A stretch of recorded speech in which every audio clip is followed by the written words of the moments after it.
Hello everyone, स्वागत है आपका एक बार फिर से मेरे YouTube channel concept up to root में। आज हम अपना वही चैप्टर जो हमारा चल रहा था उसी को कंटिन्यू रखेंगे। चैप्टर का नाम था भू संसाधन तथा कृषि।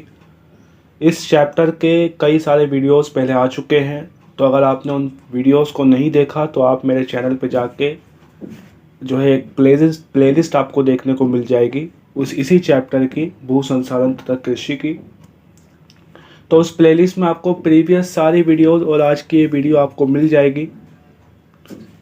ठीक है, और स्टार्ट करने से पहले मैं आपको बता दूं, अगर आपको आज की इस वीडियो में कोई डाउट हो या फिर पिछली वीडियोस में किसी में भी डाउट हो तो आप कमेंट कर सकते हैं। तो आइए स्टार्ट करते हैं अपने पहले टॉपिक के साथ। टॉपिक का नाम है चाय। इससे पहले हमने कई सारी फसलों के बारे में जान लिया है, आज हम चाय फसल के बारे में जानेंगे। तो चाय एक रोपण कृषि है जो पेय पदार्थ के रूप में प्रयोग की जाती है। तो चाय जो होती है वो क्या होती है दोस्तों, एक रोपण कृषि होती है। रोपण कृषि किसको कहते हैं? रोपण कृषि ऐसी कृषि को कहते हैं जो वाणिज्यिक उद्देश्य से की जाती है, यानी जिसका पर्पस होता है बिजनेस करना, जिसका पर्पस होता है बेचना। ठीक है, तो चाय जो है एक रोपण कृषि है। इसका जो उद्देश्य होता है वो सिर्फ वाणिज्यिक उद्देश्य से जो है इसकी कृषि की जाती है।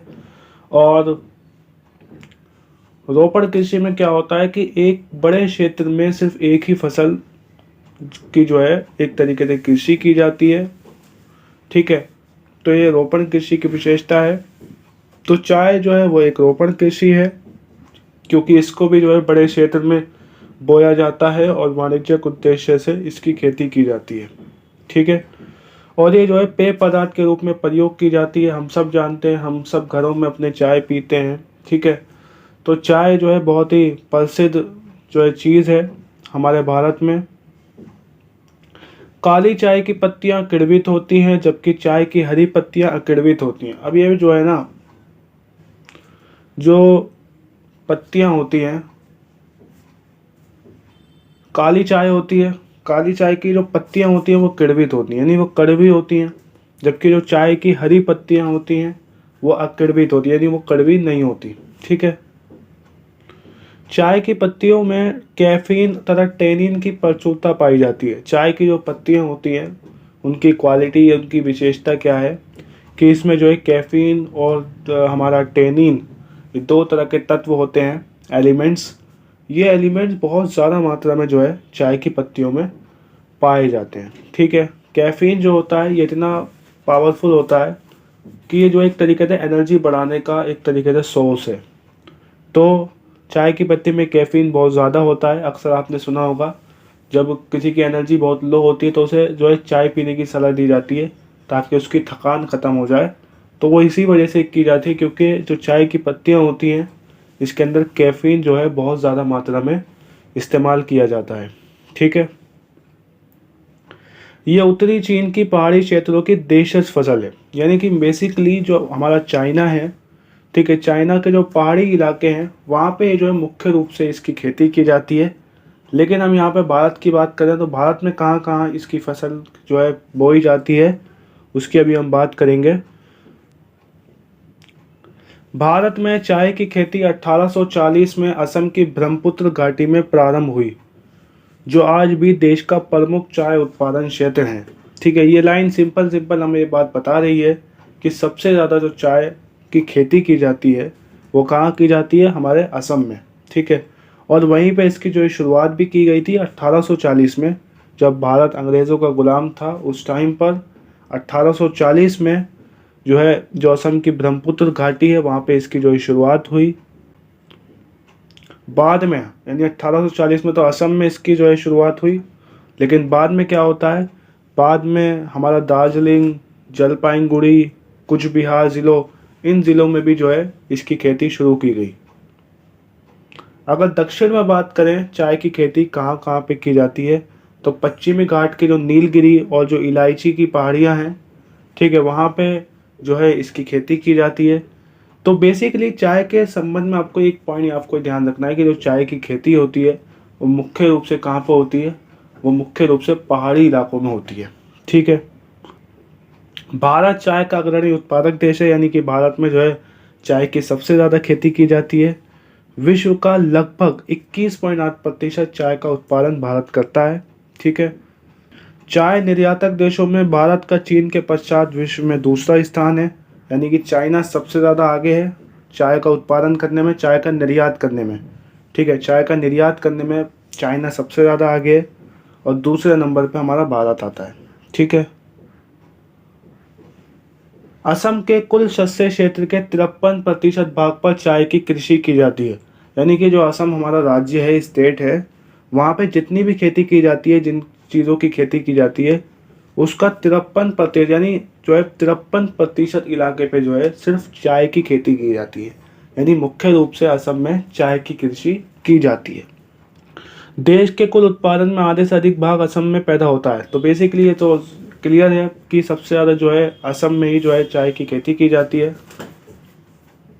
चाय के अन्य महत्वपूर्ण उत्पादक राज्य मैंने आपको पहले बता दिया, पश्चिम बंगाल और तमिलनाडु हैं। ठीक है। आइए दूसरी समझते हैं, इसी से मिलती जुलती फसल है कॉफ़ी। ठीक है, कॉफ़ी भी हम सब पीते हैं, घरों में हमने पी है।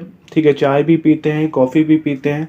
तो अब कॉफ़ी को समझते हैं। कॉफ़ी भी हमारी एक उष्ण कटिबंधीय रोपण कृषि है, यानी बेसिकली इसको भी जो है बिजनेस के उद्देश्य से जो है इसकी खेती की जाती है, बड़े क्षेत्र में खेती की जाती है। ठीक है।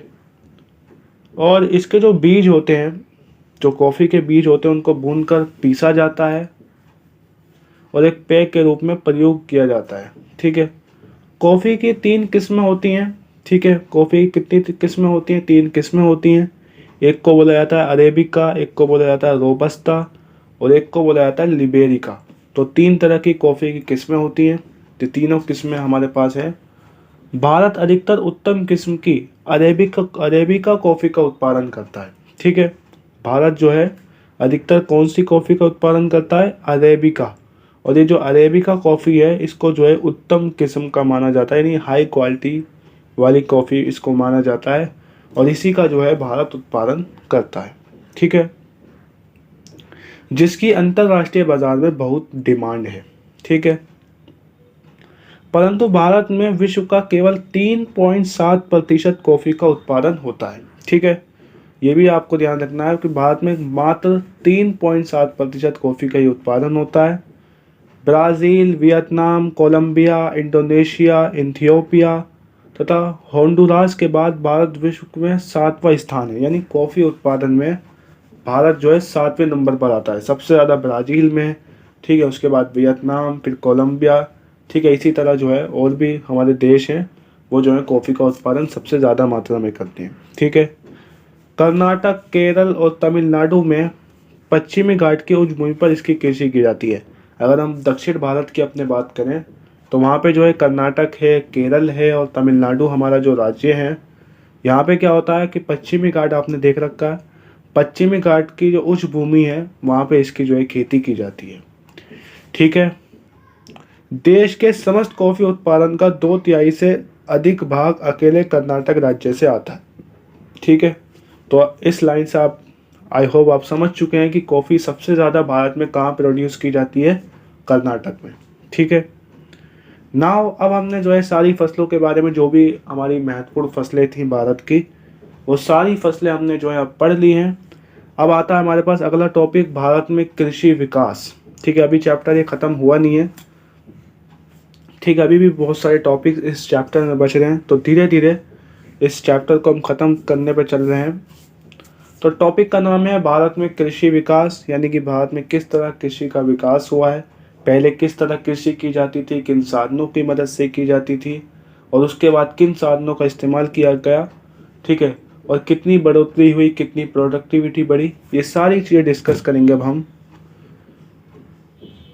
तो स्वतंत्रता प्राप्ति से पहले भारतीय कृषि एक जीवकोपार्जी अर्थव्यवस्था जैसी थी, यानी स्वतंत्रता प्राप्ति, यानी जब भारत को आज़ादी नहीं मिली थी उस टाइम पर क्या था कि भारतीय कृषि एक मात्र जीवकोपार्जी अर्थव्यवस्था जैसी थी।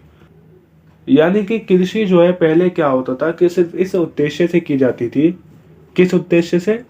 जीविकोपार्जन के लिए, यानी कि सिर्फ जीने के लिए, खाने के लिए, पीने के लिए कृषि सिर्फ इस वजह से की जाती थी।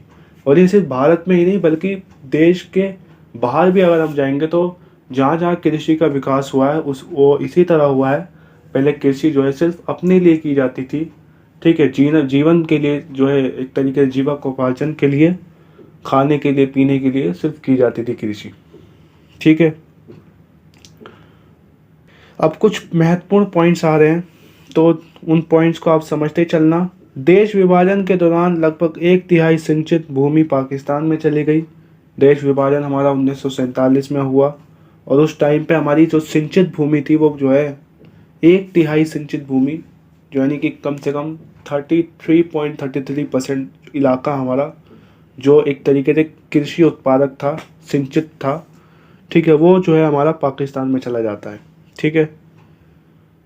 और परिणाम स्वरूप स्वतंत्र भारत में सिंचित क्षेत्र का अनुपात कम रह गया, यानी कि भारत में जो है जब 1/3 हिस्सा पाकिस्तान में चला गया तो यहाँ पे जो है बस 2/3 रह गया, ठीक है। स्वतंत्रता प्राप्ति के बाद सरकार का तात्कालिक उद्देश्य खाद्यान्नों का उत्पादन बढ़ाना था, ठीक है भाई। अब जब भारत को आज़ादी मिलती है तो भारत को आज़ादी मिलने के बाद जो सरकार थी उसका उद्देश्य, पहला उद्देश्य क्या था कि खाद्यान्नों का उत्पादन बढ़ाया जाए, क्योंकि हमारा 1/3 हिस्सा तो पाकिस्तान चला गया था, तो इसलिए हमें जो है कठिनाई आगे आने वाली थी। इसलिए सरकार ने उद्देश्य ये बना लिया कि जो है खाद्यान्नों का उत्पादन ज़्यादा से ज़्यादा बढ़ाना है, ठीक है। जिसमें जो है निम्न उपाय अपनाए गए। पहला, व्यापारिक फसलों की जगह खाद्यान्नों को उगाया गया। भाई व्यापारिक फसलें जो भी थीं उनको जो है बंद कर दिया गया और उसकी बजाय खाद्यान्नों को जो है उगाया गया। कृषि गहनता को बढ़ाना। कृषि गहनता को बढ़ाने का मतलब ये है कि पहले क्या होता था कि साल में एक भूमि पर बस एक ही बार कृषि की जाती थी, लेकिन उसके बाद जो है साल में 1 बार, 2 बार, 3 बार जैसा मौका लगता है वैसे जो है कृषि की जाने लगी, ठीक है। तीसरा, कृषि योग्य बंजर तथा पड़ती भूमि को कृषि भूमि में परिवर्तित करना। भाई सारी भूमि तो कृषि योग्य भूमि थी नहीं, कुछ भूमि ऐसी थी जो बंजर थी जिस पे कृषि नहीं की जा सकती, कुछ भूमि ऐसी थी जो एक तरीके से पड़ती थी। तो जो पड़ती भूमि थी और जो बंजर भूमि थी उनको जो है कृषि भूमि में परिवर्तित किया जाए, ठीक है। इसकी जो है ये जो है करा गया शुरू में। अब इस नीति का परिणाम क्या हुआ, इस उद्देश्य से क्या परिणाम निकले, तो शुरू में तो क्या हुआ, इस नीति से खाद्यान्नों का उत्पादन बढ़ा, ठीक है। लेकिन 1950 के दशक के अंत तक कृषि उत्पादन स्थिर हो गया, ठीक है।